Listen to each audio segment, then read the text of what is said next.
funny story. I'm in the grocery store and I see these two grown men both racing their way to the area of the grocery store where the turkeys would be. And there's one turkey left in the bin. And they now start like a verbal argument. There's an altercation happening in the grocery store over who got there first for this turkey. And there's me and a few other women standing there giggling to ourselves because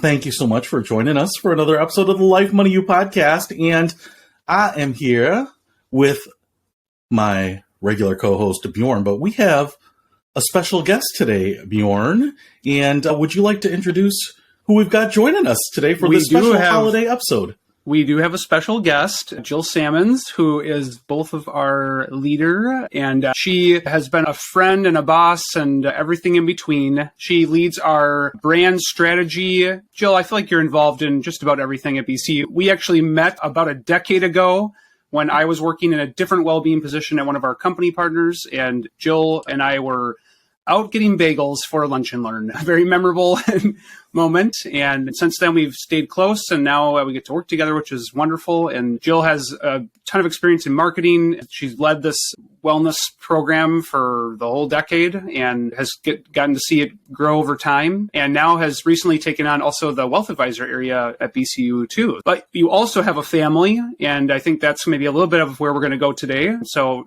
thanks so much for being here with us. We are very excited to have you. This is so much fun. I have been watching you both from afar for a while now, and to be here, I really feel special. And yes, you're right, Bjorn. I still remember very well that first meeting. I was in the back seat of your car driving around downtown Minneapolis looking for the bagel place that started with a B, I think. Bruegger's. There we go. Mm-hmm. Yeah, little plug. They're not a sponsor. Not yet, but they can contact us. But we do love bagels. So. Yeah, we do love bagels. Boy, I could go for a Bruegger's bagel right now. So, Bjorn, would you say it's fair that if an alien came down and said, "Take me to your leader," you would take them to Jill's? I would, yeah, I think so. Yeah. And you would be in the front seat of the car this time, Jill, not in the back seat of the car. And I still have about the same level of cars. So sorry about that. But it's an SUV instead of a Civic or anymore. Exactly, right. It was a Honda Civic. Oh, Rhonda the Honda. Special. So one of the things that a lot of people haven't seen is Jill has been instrumental in collaborating with us on so many things. And so one of the things that I was actually talking to Jill probably, a couple months ago was the holidays. Jill, you have a really interesting story. We have talked a little bit, maybe we'll get more into it today, but you have generations on either side of you that I think give you an interesting perspective on the holidays, the parental units on one side and kid units on the other. And Bjorn, you have some younger kids. And that's what I really wanted to talk about today. But before we get there, I'm going to put everyone on the spot and ask you an important question. So put your thinking caps on. Do you know how much Santa's sleigh cost him? Oh, you don't? It was nothing. It was on the house. That's a little bit better than the last few. It's better? Yeah. Oh, all right. Yeah. Sounds good. We're going to have to start getting a scale here and measure. Tell Peter's a new dad, because the new dad jokes are... These are way better than anything I would have ever told before. So I didn't realize there was this whole world of these amazing jokes that I could when you become a real dad. When you become a real dad, it just right. All of a sudden overnight. Just lean into it. The dad jokes and the dad bod, I'm just leaning into these days. So that is what we're doing. But I wanted to talk about the holidays. We are in holiday season here. I think for the three of us, we probably celebrate the same holidays. But for anyone who's listening that celebrates a different holiday, happy holidays to you and to whatever holiday you spend. But we'll probably get pretty specific here. For me and my household, and I grew up celebrating Christmas, and we've got Thanksgiving coming here very imminently. So between Thanksgiving and Christmas and the New Year's, the next 60 days of the year can be really jam-packed with a lot of stuff. And I thought, as Jill and I were talking about holiday stress and the things that come with that and how we can help people. And I know that a lot of financial experts and personalities have talked about various things, but I wanted to go deeper here. I wanted to not stay at that high level about being thoughtful and mindful of things. That certainly helps. But what do you do to survive the holidays? What have you done to reinvent those for yourself? What it was like as a kid to now as an adult or as a parent? And maybe that has changed and everything that goes with it. So I would love to start with, if we could, what was Christmas like for you as kids? And if you celebrate a different holiday, please let me know. But what was it like growing up? What were those holidays like between Thanksgiving, Christmas, and New Year's for you? Jill, how about we start with our guest today? Sure.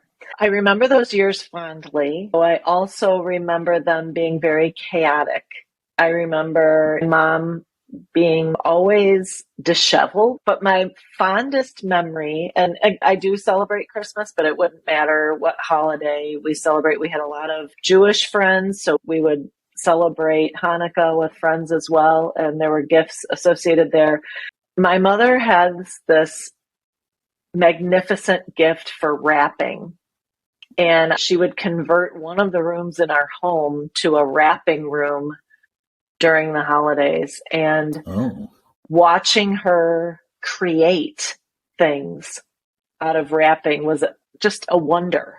And so when I look back, I'd like to say that there was a really memorable gift or item or something like that. But my fondest memory, my most vivid memory of Christmas is the gift wrapping and all the care that my mom put into that. The other thing that really stands out for me is a couple of family traditions. And maybe later when we talk about other things during the holidays, we can touch on this more. But a tradition that I didn't even realize at the time when I was a child would become so important to me was making gingerbread houses. And it became an all-day affair. And we were celebrating a family birthday, a getaway place, and the making of these gingerbread houses, which, if you know me, there's a little bit of a competitive spirit in me. Every year, the competition for the best gingerbread house got a little fiercer. So that's a very fun memory for me as well. I got to ask, we'll talk more about that, but did you use only edible construction materials in the gingerbread house? No. Because I always assumed you could eat everything that goes into a gingerbread house until I saw some very elaborate gingerbread houses and then found out that below the surface, they are not meant to be eaten. Printed phrase is below the surface. Yes, underneath. Everything on the surface of mine would have looked edible, but maybe not so.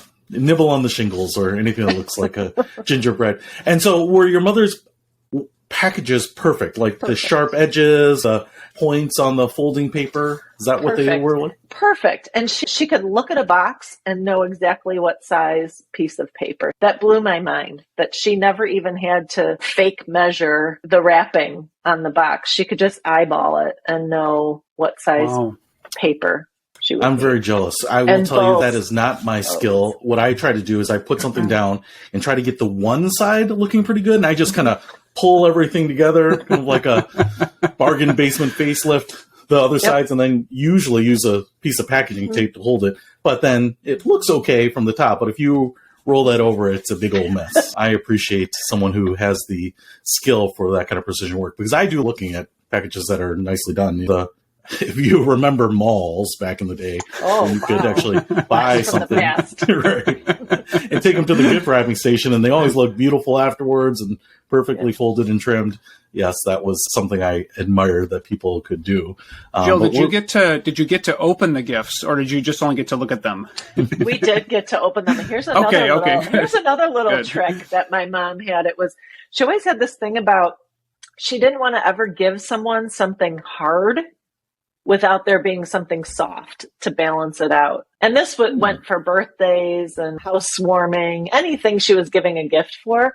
If she was giving you something hard, like a book, she would include something soft to go with it, maybe a pair of gloves or something like that. Interesting. She wanted psychologically to not ever give something that was hard without something soft. So. Wow, there was way more thought than I'm used to in those, but we're going to get back to that. I want to dig a little deeper on all of this. Wow, your mother was very thoughtful. I feel like there are some ways to reduce stress just on that alone, because, man, think about the level of involvement, of mental involvement that you got to go through to handle all of that. But Bjorn, I want to ask you too, what was the holidays like for you as a kid? full of joy, wonder, and gifts that you appreciated? All of that, for sure. All right, then on to Jill again. Yeah, that's it. Yep. Thanks for taking my answer. You may have guessed, but I am Swedish, maybe with my name, and family, not just because we're Swedish, but family was a very important part of Thanksgiving and Christmas and all the time around those dates. But some of my fondest memories are having a big Larson family meal where my grandmother would make homemade everything, homemade meatballs, homemade rolls. Oh my gosh, my mouth is watering thinking about that right now. Very much a Swedish traditional meal with all those things. Some of the men in the family would like to have lutefisk. You may or may not have heard of that. I have tried it. I am not going to be heading down that path. So I may be shamed forever, but it's I don't know what you want to call it. It is fish. Isn't it pickled or something? Yes, it's like jello-y fish, which for most people, if you put those words together, they're not going to be trying it. But there is a very good cream sauce that goes on it. And that was just a tradition that we still keep it to today. And some of the people have it and most of us don't. So that's kind of a fun thing. But always time with all the family that is here in Minnesota. Just such great memories. And then my immediate family, we would have kind of our own time, usually on Christmas Day together. And one thing I remember is just having the hardest time sleeping because I was so excited to wake up and open up our stockings. And I don't even know, we probably got 4 hours of sleep. Thankfully, we didn't wake my parents up too many of those mornings, but it was just hard to wait for all of that. And a few times there were some kind of bigger gifts that we got that kind of appeared in the basement, like a ping pong table. That was a really big year, a very fun year. I was a big pool player and I always wanted to have a pool table, and we got one, but it was the year I went to college. So it was a funny time to get it. But what was great is I was close to home from school, so I was able to come back and use it and have friends come over. And so it was really fun to get that. But those are some moments I remember that were extra special. And I know now that my parents stayed up all night putting those things together. There's no Santa? Yeah. Spoiler alert. Sorry. If there's any kids listening, don't turn off your ears. Yeah. Might have some 36-year-olds whose heart are broken. I think it's funny. It sounds like that pool table was a gift for your parents, not for you. I feel like that news is, hey, Bjorn, hope you're enjoying college. We converted your room into a billiards hall, and it's for you. But we'll use it while you're gone. I don't think they played very much. Yeah, but it was a good draw for the college students to come home and play on that. So it was fun. But yeah, lots of good time, lots of good meals. I plan to continue that tradition. Now, what I want to ask you too, was Christmas a big gift receiving season for you? Were your families of such that they had means to provide you a rockin' good Christmas morning full of presents and gifts? Bjorn, you mentioned opening stockings too, which, certainly we did too. You dump that out first and then you'd go to some of the other stuff. So yeah, as a kid, I was excited. As soon as you opened your eyes, you were up Christmas morning because you wanted to go down. And it's not just the gifts from your family, from the extended family and other people. And it could look pretty impressive under that tree some years. So just kind of curious, what was the gift expectation for you growing up? I can jump in here. My mom's, I guess, love language is gift giving. She, like your mom, Jill, is an excellent wrapper of gifts. That did not get passed down to me either. I'm not good at that. It was amazing. We just had an amazing Christmases. A lot of generosity. I think they just loved doing that. They loved giving gifts. And I think what was neat is that they would even put small things in packages so we had a chance to open it. And so even if it was just an ornament or which was special, but they would wrap everything individually. We had, a lot of really memorable things, a lot of things we'd asked for, things that they knew we needed. I think they tried to balance that. For me, as not a very big clothes shopper, that was a big time of year to get loaded up on the wardrobe for the next year. That was good. But yeah, they always seem to have some of our most favorite things we were looking for. And it's just funny to think back to all the different stages of Nintendo 64 and Nagano Olympics and some of the games that I wanted. And then it shifted to other things. So yeah, they were very generous to us. So very memorable times for sure. How about you, Jill? Yeah, and your mother liked wrapping gifts, so I have to imagine that you got to give the gifts unless she just wants to do a bunch of empty boxes, right? Yeah, exactly. Exactly. It's interesting. I grew up in living in really modest means, but everything's relative. So for what my family could afford, there was always a number of gifts under the tree, and my parents always wanted us to have the same number. I come from a family of 4 children, and we always all had the same number of gifts. There was always at least one homemade gift, and so we always had a list, right? We had our dreams and we had a list, but it was really the meaning behind the gifts that meant more to us. There was always one thing that off of our list that just felt out of reach. I know I probably won't get this. This is either more expensive or too big or too elaborate or something. And so somehow, some way, my parents made it work where we all got one of those out of reach things. And then everything else was just more, there was a little bit of sentiment behind each thing. I do want to say, though, that outside of my own childhood, there are a couple things that stand out to me that I think have so much more meaning today than they even did at the time. And maybe because I'm an adult now and I'm living through, some would say, the start of a recession, but inflationary period and everything. And that's that my grandmother, I come from, on my father's side, Polish descent. And my grandmother would make this special kind of coffee cake. And she, as you can imagine, you'll all guess my age now, but she was an adult living through the Depression years. And so this coffee cake is called a babka. And when you make a babka, it's made typically with raisins. And if you really want to make it fancy, it's made with white raisins. And white raisins are more of a premium raisin than a red raisin. And so when she would make this as a young wife, they couldn't afford all the white raisins it would take for the recipe. So she would cut the raisins in half to make them go further. And when I was a child, celebrating the holidays, going to her house, she would sit my brothers and sisters and I down with a cup of white raisins and tell us to cut the raisins in half because we couldn't afford to put the whole raisins in the coffee cake. And it tasted exactly the same. So it makes me think today how smart she was to stretch the dollar back then. And then the other thing was that my kids, if they were here, would tell you, similar to your ping pong table story, Bjorn, they would tell you that the year that my husband and I gave them a foosball table is one of their favorite Christmases. And we did the same thing. It was set up in the basement, covered with a sheet. We told them all it was equally for all 3 of them. And it created hours upon hours of fun for our family. But the reality that they never even realized was that we could not afford a good quality foosball table.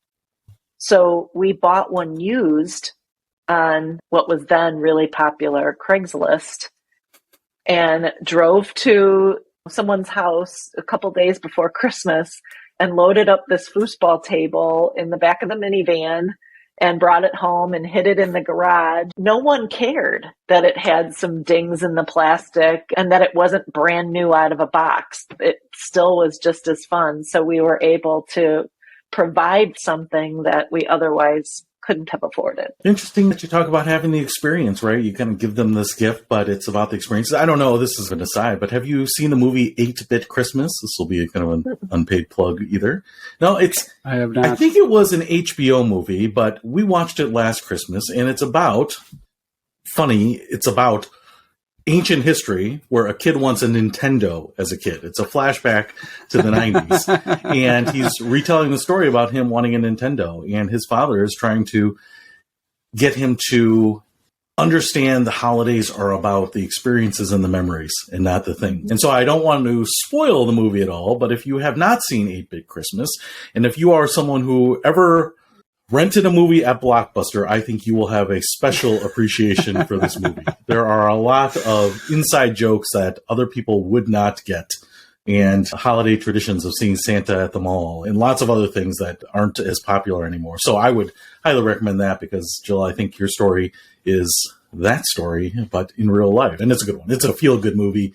Neil Patrick Harris stars, just a really good movie. Definitely check it out. Nice. So I wanted to ask you more about that and the gift giving. And when you look at gift giving as a kid, and you have done gift giving now as parents, and will probably maybe continue to do that. When we talk about stress around the holidays, I feel like the gifts tend to be a big piece of why people feel stressed around the holidays, because of all the things that are byproducts of wanting to give people gifts. And I'm just kind of curious, has your thought on gift giving, and Jill, you're hacking that by buying something used, but gives exactly the same value, whether there's a dent in the plastic on the side or not.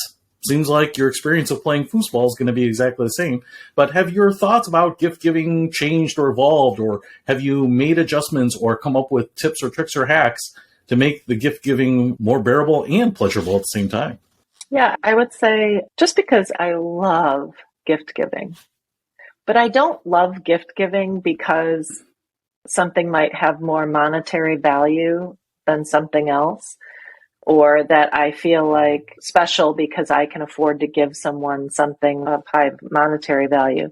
What I really love about gift giving is that I know something special about the person I'm giving the gift to, and choosing a gift that I know will touch them and that they will understand the spirit with which I have selected that for them, because I know them on a level that would prompt me to find something. It's about the hunt. It's hunting for the thing that you know that person will love. And so from one holiday to the next, from one occasion to the next, from one year to the next, one year I might spend 3 times as much as I do the next year, but no one's keeping score. No one's counting, because I've tried in my life, whether it's friends or family, to make it more about my understanding of that person and what they find joy in. And I get joy out of watching their reaction to opening something that I selected for them, or something that my kids have always done, and they did it on their own. I can't take any credit for this at all, but my kids are adults now. Some years their gifts to me and my husband or their grandparents were letters that they wrote to them. And they just put down their thoughts and these really personal, special feelings that they were having about them. And I think people really underappreciate how much value can come from a handwritten note and the very carefully chosen words that are used, and how that can be put away someplace and pulled out any day of the year. And you can feel just as special as the day it was given to you. Do you think that a lot of people struggle with this? I feel a little bit, Jill, like sometimes the monetary value of the gift giving is set as the threshold that people have to meet, especially say grandparents. They buy a gift for one grandkid, and now they buy a gift for the other one, and it's not as much as the other person. So, hey, we got to get them something else. Sure. To try to keep everything equitable for everyone. Is that a temptation for people to just rise to a certain spending point for everyone? Oh, I think it absolutely is. I think we talked about it. Both Bjorn and I talked about it a little bit, about there's an anticipation and an expectation. And I don't think as parents or grandparents or other relatives, we ever want to let somebody down or not meet their expectation. So I do think one of the hacks you hear all the time is do a grab bag and set a limit. And so I think honoring those limits is really important when you're doing, my family always did a grab bag amongst the cousins. So these were kids who we would put their names in the hat. And really what that was born from was because of all the stress of shopping for all these kids. And we, at that point in our lives, as my siblings and I were all adults, and we were talking about our kids all giving to each other, they already had so many things. We wanted it to be either something charitable or have them walk away with one gift and giving one gift to another cousin. And what we did in that case was we set a limit, we honored the limit, and then we said, we would celebrate on Christmas Eve, when you are surprising everybody with no one knows who has each other, you first have to say something you love about that person, and then why you chose the gift you chose. And so it added an additional layer of meaning and maybe took down the spending limit a notch because you weren't focused on the cost of the gift. You were focused on, oh, they just said this about me and why they chose this. And then as parents, we would match the cost of that gift, and each cousin would choose a charity that they would want that equal amount to be given to.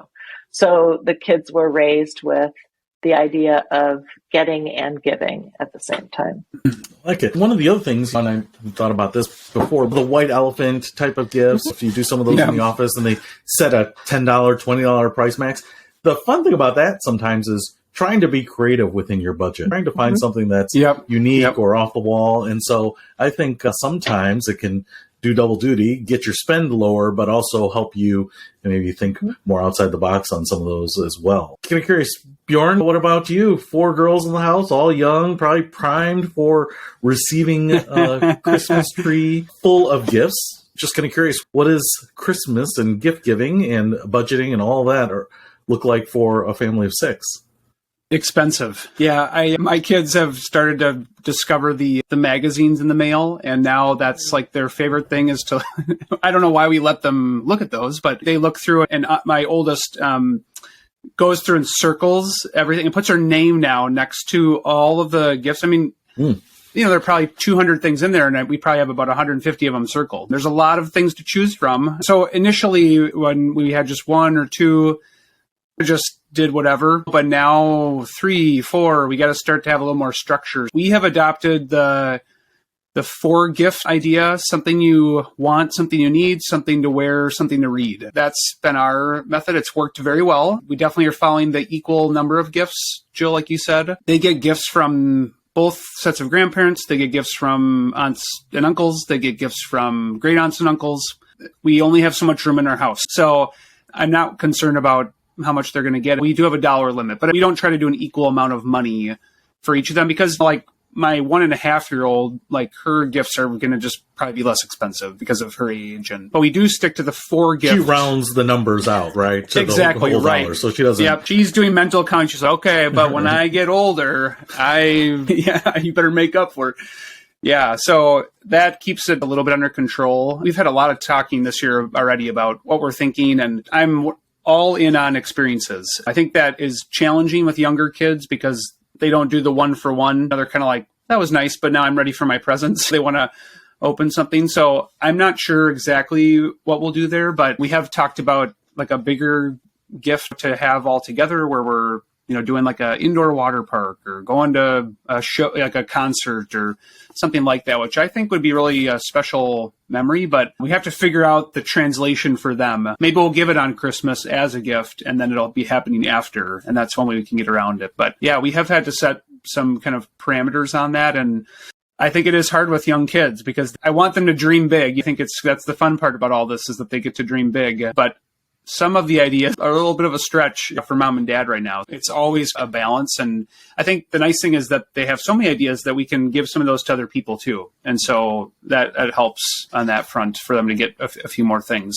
And as we all know, for younger kids, sometimes just playing with the wrapping paper is the gift, or it's just silly. You spend all this time and there's a little bit of stress, I would say, for sure, because of the not wanting them to be disappointed, feeling like you want to wow them and show them how much you know about them and love them. And I love what you said, Jill, about just the kind of, it sounded to me like you're kind of having a shared experience in the gift giving. Like you're having an experience with that person, which I think is a cool way to look at it. A little harder with younger kids because I think they're thinking more about the trivial thing. Exactly. I think the more we can help our kids try to work out of that a little bit, I can't totally change them, but I think we will attempt to do some more experiences as they get older. And I hope those will be fun memories. Like I would love for it to be a memory they look back on in 20 years. Yeah. Like the experience of let's return some gifts, everyone. So let's get your stuff and head back to the store. And I want to show you how that works. Yes, exactly. In-store credit versus the cash back. It's great. I always wondered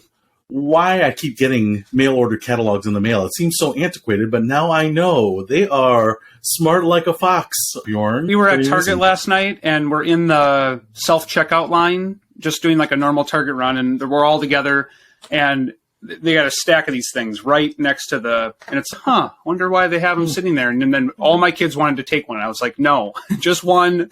We can share it. Like, you don't all need to have one. Yep. So the car ride home, we've got the light on and they're paging through this thing and seeing what's out there. Wait till you get the Lexus December to Remember flyer sent to the home. Yeah. She'll circle that and write her I name grab those, right? Yeah, right, I grab those. Right. Yeah, Only one, Bjorn. You and the big and Emily bow have to share. exactly. Wait, go back. Was it something to wear? No, something you need, something you want, something to wear, something to read. Is that what it is? Something you want, something you need, something to wear, something to read. It's a rhyme. Okay. Need and read have to rhyme. So I feel like it's an ugly Christmas sweater with a story on it is the story on it exactly. Oh, that's a right. Fixes it all right there. You want it. Right. You need it. 20 years of getting ugly Christmas sweaters, and they won't know any different. And they're cheap. So it sounds like gifts are still on the table here, and I'm curious. We are in a high inflation environment. I don't think there's any arguing about that. There is the threat of a looming recession, economic slowdown. Has that changed your thinking or got you thinking about things more or differently as you approach the holiday season of 2022 and beyond?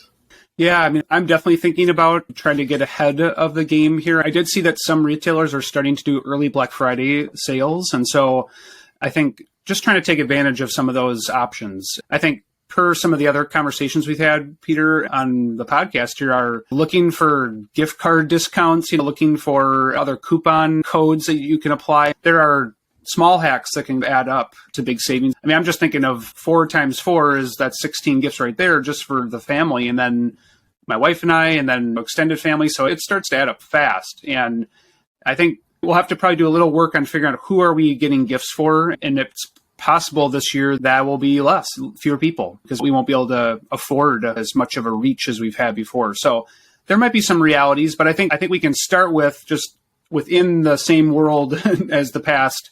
How can we get it for less, which can help offset that increased cost, and then have the bigger conversations later if we need to.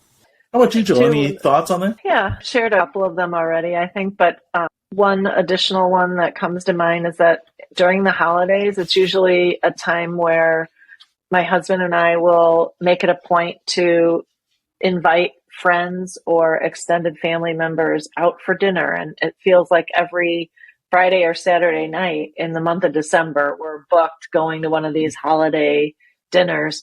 And we were just talking last weekend about, we have a home that we've moved into during the pandemic that a lot of people haven't seen. And wouldn't it be nice if we cooked a meal and had everybody here? No. And certainly groceries are more expensive, but it's bound to be less expensive than going out. And if we are the ones hosting and we cook these meals and invite friends and family over, then that can be our gift to them. And if we went to a restaurant, we would split the bill or something like that. In this case, it's more about the company than the location. And in this case, we can cook for them, save them some money on some groceries, save them on going out, and get to still spend time together. So I like that. As, say, someone who would be on the receiving end of that and being invited to someone's home to go. Personally, I like it because then you're not feeling obligated to vacate a table for someone else, right? You can burn some more time, maybe have the extra bottle of wine. So I think, as someone who would be the person I prefer to be invited to than to cook, because that's not a gift for anyone, that I appreciate those and enjoy those more than going out. I certainly like going out, but especially when you have a group of people and it can be noisy, and sometimes you want to step away from the table and talk to some of the other people or the other guys or whatever it is, Sure. Start up a conversation about golf. Those types of things can happen much more easily. And the other thing I might throw out there too is, I know even in my extended family here, some people have a house that is set up for entertaining, but they don't necessarily always like doing that because it always defaults to them. And so they're always on the hook for buying foods. I would say that as people think about that, if you want to have people over, but you're worried about, hey, the cost is going to be shouldered by me, rethink it. Can you do a potluck? Can you have people bring a dish so that, you can still provide that location? Because what people don't think about sometimes is the cleanup afterwards, the throwing stuff away, the doing of the dishes, sweeping the floors. There's a lot of post-hosting work that happens for people. And so that can be a big deal. And it's easy, like I said, for me as someone that goes to a party or an event to forget that, man, I'm just leaving, going back home, sitting on my couch, but this person is going to spend the next day cleaning. So I want to try to share those as much as possible, especially when we're used to putting that burden on someone else. So I really love that. And I think that's a great way to go. Lower cost, but personally, a better experience. Bjorn and I talked about a previous episode how we like buffets at weddings. Yeah. The ability to do what you want. Yet a lot of people don't want to do that because they think, the plated meal perception. Maybe is, yes. So I would definitely keep that in mind here as you're doing stuff. And just let me and Bjorn know what time we should be there, because we will certainly bring something. We won't come empty-handed, Jill. We're not Neanderthals. The invitation's in the mail. Yes, I can do ants on a log pretty well here. So delicious. Anyone have a peanut allergy? Yeah. So the other thing I want black raisins or white raisins. Oh, we'll have to cut them in half. But Jill, this is how cultured your mother was. I didn't know there were white raisins. Neither did I. Neither did I, actually. So there you go. There's white wine and red wine, guys. Right? Yeah, it that's makes true. all the sense in the world to me. It does. But all I got were the dark raisins growing up. I love how she was stretching the raisins, but that's a whole nother level of living I had no idea existed. You have added stress to my holidays, because now I have realized I've been deprived of white raisins this whole time. They are probably delicious. Bjorn, if you were like me, I have only had the brown, purplish raisins, and now if I have these white raisins and they are delectable, I'm going to be so upset. Yeah, maybe you'll get to experience termites on a log then. Yes, those little clear eyeless insects. What about traveling around the holidays? Do you guys have to travel anywhere to see family? Does anyone come in? Do you have to bounce from house to house? What obligations do you have around holidays? Yeah, my wife's family's in Kansas. We switch every other holiday, Thanksgiving and Christmas, and head that way. So have a little bit of a road trip, but usually the weather is nicer there than it is in Minnesota. That's nice and fun. You could have inserted any place. Exactly. That, Kansas and any other place. Yeah, it's fun to be with them. And so we will typically celebrate, and depending on which one it is, we may do some Christmas stuff, but we usually try to see them again over the New Year's if we do Thanksgiving there. Yeah, a little bit of travel, but then the rest is local travel and don't have to go anywhere. I know some people tend to travel over that time too, like I've heard other families that go on trips or whatever just because kids are off of school. So I've heard that can be kind of a fun experience type memory too, especially if you're doing Christmas in a warm place where there's, I guess, no snow. I'm used to that, but that would be fun too. It's actually something that our family has toyed with, the idea of no gifts now that our kids are older, just doing, and there's like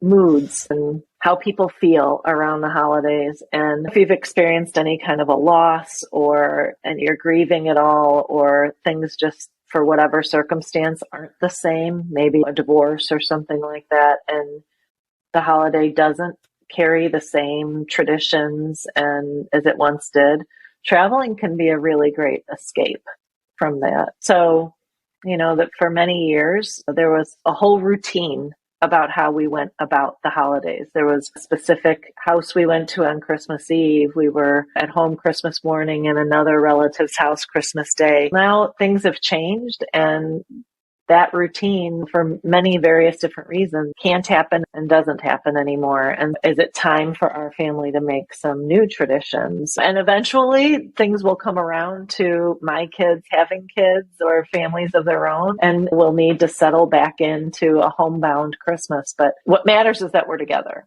And where we're together is probably less important. But I do want to make sure that with our time today, I think it would be important to acknowledge that the holidays are not happy for everyone. And what can we do to be empathetic and acknowledge how difficult the holiday season can be for others, and be as uplifting in helping them in whatever way we can.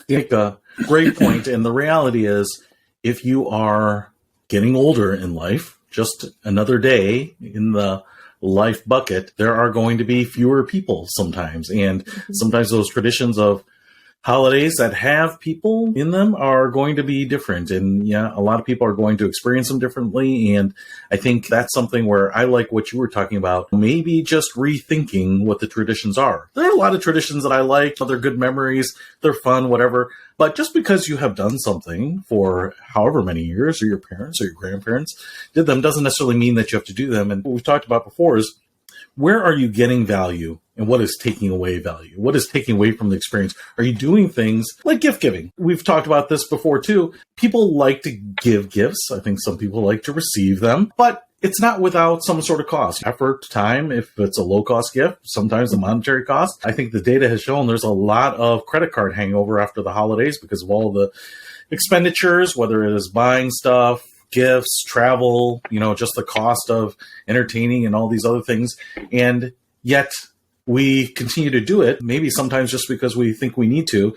And what are we doing on the holidays that are adding to our mental well-being bank? And what are the things that are withdrawals from it? And if we can start just identifying those and taking away some of the things. So for me, and I don't think I've mentioned this on the podcast before, but my father had started a financial planning business when we were kids. I was just entering high school. My sister was in grade school.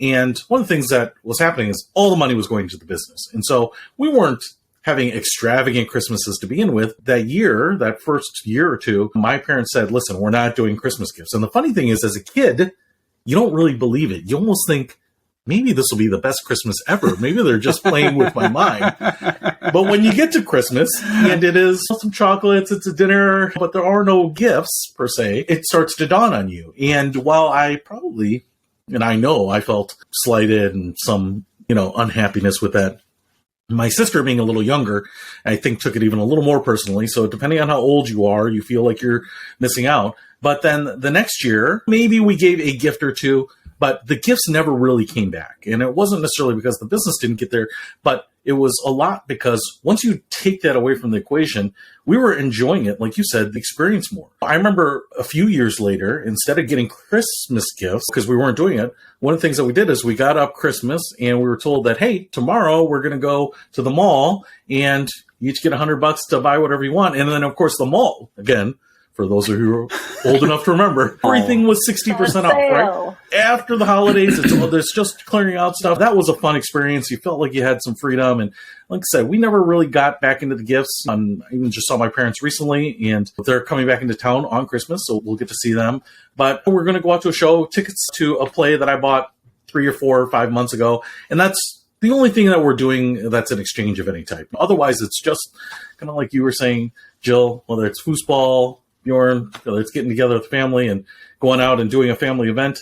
That's really what it's about. And to me, what I love about it is I have eliminated now the idea of, what do I have to get for this person and that person? And are they similar? Or did I forget anyone? Or do I have to worry about them already having it? Especially in kind of the Amazon day and age where people are able to push a button and get the things that they need very quickly. And I think also being disconnected from people hurts being able to find something that they might need or even want in some cases. So now I don't have to worry about that. You can just kind of be in that moment and enjoy that. And I also feel like it helps extend the holiday mindset, because I don't know if you've ever felt like this, but in years past, when I had to get gifts, when I first got married and we were thinking about giving gifts to each other, and we stopped that too, the holidays went really fast because you're doing so much stuff. I feel like you're really cluttering the mind, and then all of a sudden the holidays are over and you feel exhausted. And so by getting rid of more stuff and just being in that moment and enjoying the holidays, really mentally extends them out too. Not sure how you feel about that, but I like that idea. You got me thinking a little bit about that concept of just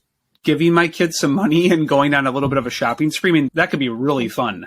We could have a lot of fun. I know some kids that would have a really good time. So that's an interesting idea. And what I love as I have coached people too is we tend to think of all or nothing, right? Like it's no gifts and only that, or all gifts and not that. And so maybe you do half and half. Maybe you do some gifts so that there's a little bit of that, but then you have just a chunk that is some freedom. And I do think that, especially for kids, young kids, I know they don't always feel the freedom to just go and do whatever. We do an allowance and for chores, and so they've got some money, but they could be pretty excited about that, and that could be kind of a fun adventure. I still remember that in the mall, and we're just kind of going store to store looking for that hidden gem, and just thinking, oh, I could buy a leather jacket. I could buy this toy. I could buy, and just you're going through and you're seeing all these possibilities. And it was really about the day. I don't even remember what I ended up going home with or anything like that. But I just remember that feeling with my sister or my parents and just spending the day at the mall, being in the mindset of what am I going to leave here with? So some treasure, I'm sure. The treasure hunting. Yep. To think 2 days prior to that, you could have never afforded it, but now. Yep. Everything was MSRP. Right. Yeah, exactly. Yo, go for it. Well, I was going to add one other idea that I don't think I was able to share, but I think that can be another way to think about gift giving too, is something that my brother and I have started to do. We each have birthdays that are on either end of the holiday season. And we were feeling like we were getting like a birthday gift, then a Christmas gift, then he's giving me a birthday. And it just felt like a lot. And we enjoy doing things together. We enjoy concerts. We enjoy sporting events. And so for the last few years, we've just decided to go for a little bit nicer gift that's a combo gift for both. And then we do it together. And we just do it sometime between November and March or whatever. Like it's just in that window of time. And that is super fun because we get to spend a day together. It's way less stressful because it's just one thing that we're buying and it covers all the bases. So as you get older, I think, like you were saying, Peter, the need to unwrap a bunch of gifts just isn't quite as important, maybe for some, but it seems to go away, especially with in the Amazon age that we're in, or Target or any retailer, basically. So that's been kind of a fun way for us to hack that a little bit and do something together. And Jill, to your other point, and I'd love to carry this conversation on about mood and the mental health side of the holidays, but I think it was either last Christmas or the Christmas before, we had some family over, and in the family room, we have some couches around the room and then a TV. And one of the things that I have is a cousin who works on a preserve in Africa. So she's been there for several years. She lives out on the preserve. She lives alone with her dog. It can be very isolating. She does have internet. It's not super fast or anything. Dial-up? Yeah. It's not dial-up. She's not on AOL. Maybe she's still in her 10 free hours that comes on the CD. But she does have a slower internet connection. But one of the things that we realized is when we're all sitting around drinking our eggnog or our hot toddies or whatever, my aunt went ahead and turned on the TV and then put her iPad up against the TV and then FaceTimed her in and airplayed it to the TV. While she was bigger than everyone, we're all going to sit in a circle. We had this conversation. She was a part of the whole evening on that Christmas Eve or whatever night it was.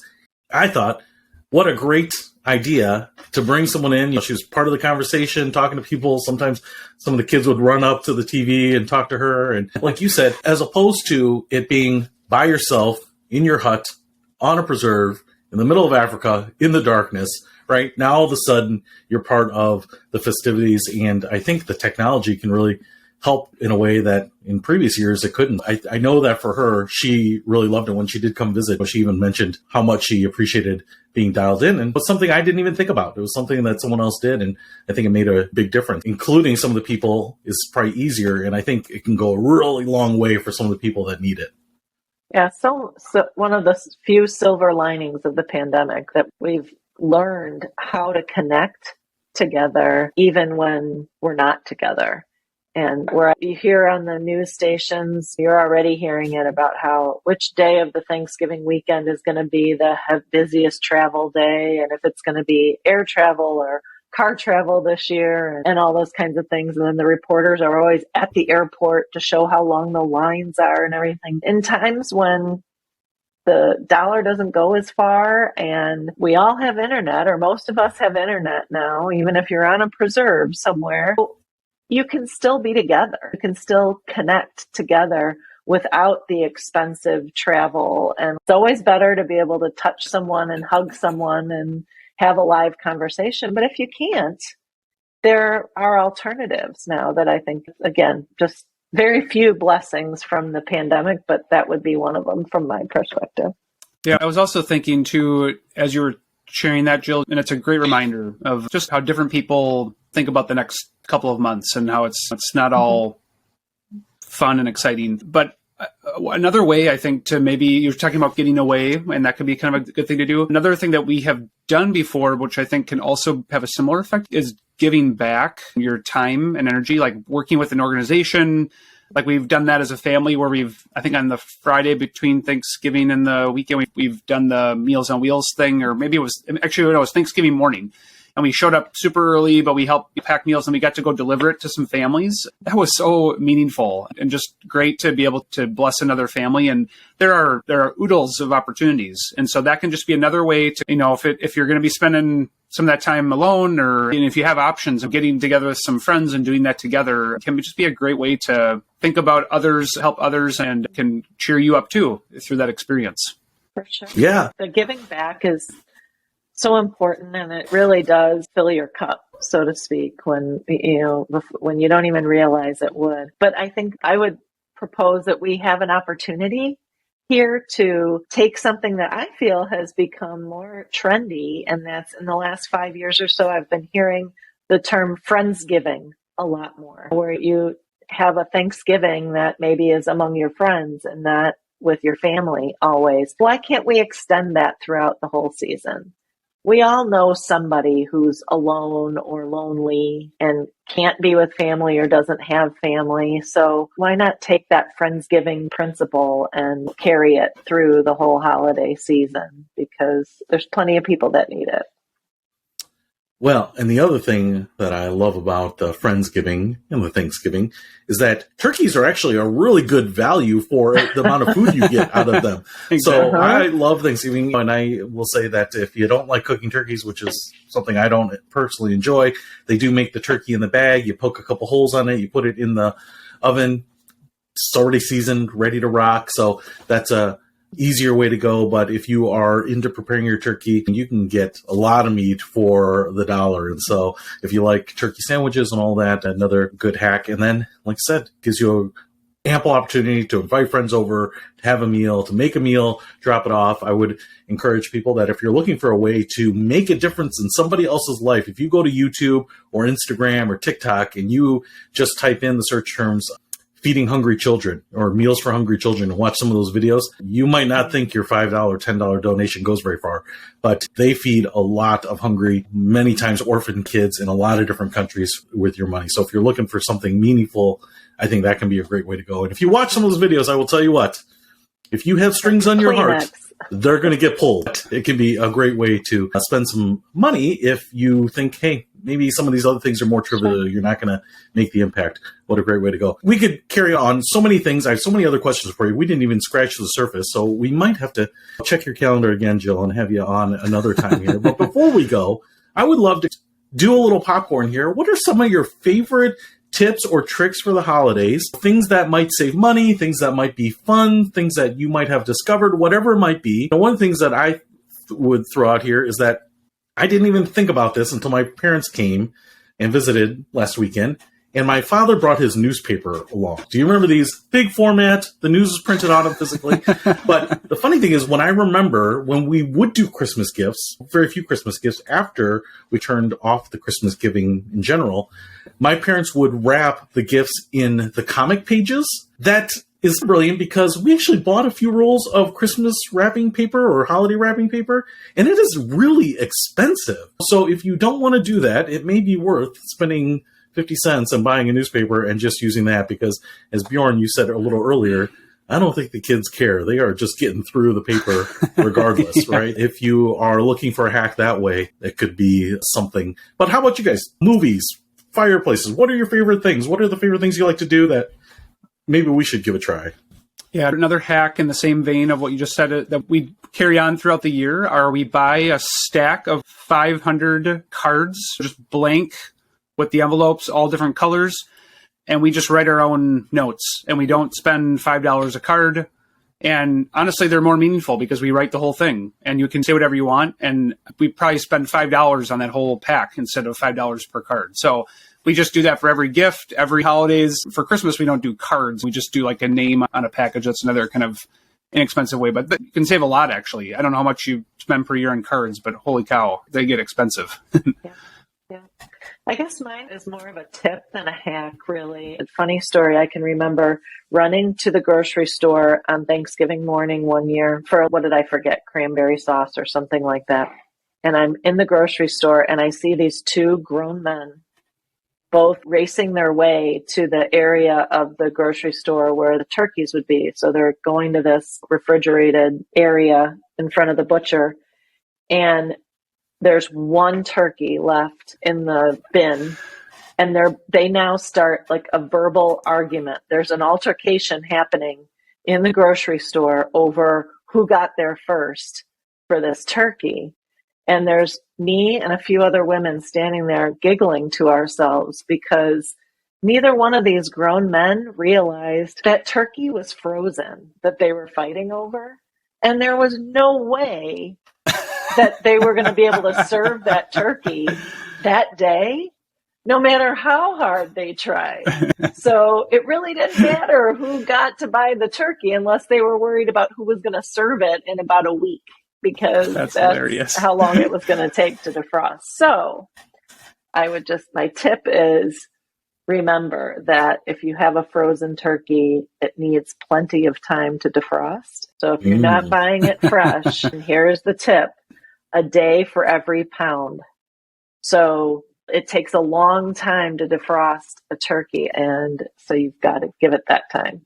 So one of those households was doing my favorite holiday Lunchables, which are just delicious. A fan favorite. Exactly. That's right. I won't tell you which guy won. So Jill, I've got to ask, defrosting a turkey, because I don't know, is this something you just leave out? Is this something you have to put in the refrigerator? No. How do you defrost a turkey? You defrost a turkey by putting it in the refrigerator, and you let the refrigerator. That's why it takes so long. And you definitely don't want to soak it in hot water or run hot water over it if you get to the night before Thanksgiving and you didn't give it enough time and now you're worried that it's not going to be defrosted by the next day. You better have a plan B, because it's not good for the turkey to be sitting in warm water or having warm water run over it. Let the Butterball hotline be your best friend if you've got any questions. I've used it before, but you defrost it in the refrigerator. You should put it in the roasting pan in your refrigerator, because sometimes the packaging does leak and you don't want that in your refrigerator. And then another tip would be, most people really like the white meat more than the rest of the turkey. And so as beautiful as the presentation of the turkey is, in our house, what we do is we buy a whole turkey and then we buy a separate, just a turkey breast. And I cook the turkey breast a few days ahead of time and then slice that up and refrigerate it. And then I cook the turkey. And when we put it on the table, you've got a whole lot more white meat then, because you can put out the turkey breast. Good hack, yes. So a 10-pound turkey is going to be a week and a half long preparation project, huh? Yeah, you just got to give it time to slowly defrost in the fridge.